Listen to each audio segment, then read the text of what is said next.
Hello again, everyone. Welcome to this week's edition of Focus Vandalia. My name is Rich Hopkins. I'm the communications manager for the city, and we're coming to you today from the Vandalia Sports Complex, where every year about this time, police, fire, and the community gets together for a national night out against crime. It's a terrific community event that this year, unfortunately, is another victim of the COVID-19 pandemic. Life in Vandalia and really throughout the country has changed dramatically since March, when the state of Ohio ordered many businesses to temporarily halt operations in an effort to prevent the spread of the COVID-19 virus.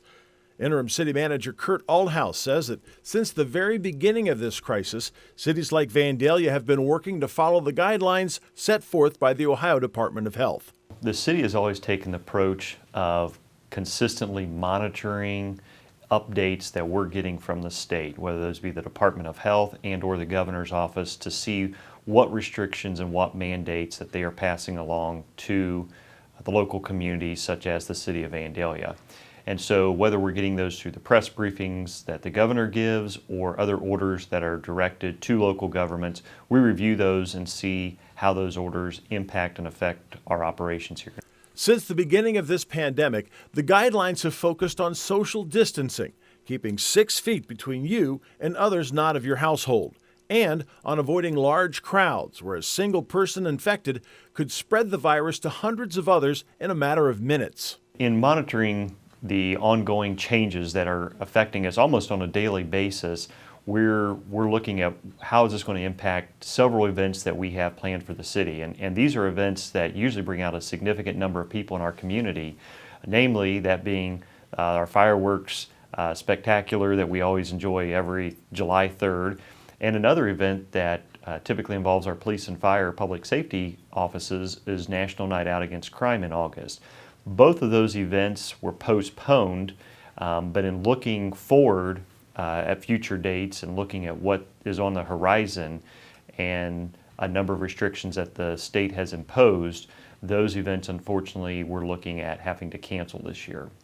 Althouse says he, city council, and city staff have all been disappointed having to cancel so many popular events.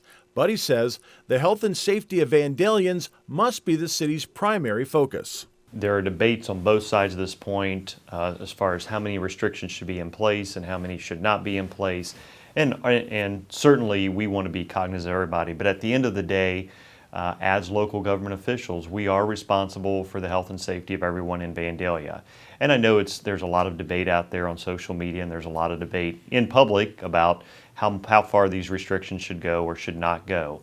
At the end of the day, we want to make sure that we have safe events, and we want to make sure that everyone enjoys those.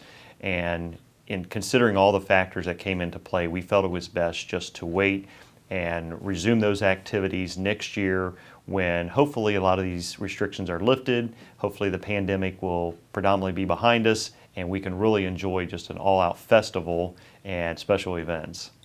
City leaders say that right now they're keeping a close eye on what's happening in Columbus. That's where the rules will be operating moving forward are going to come from.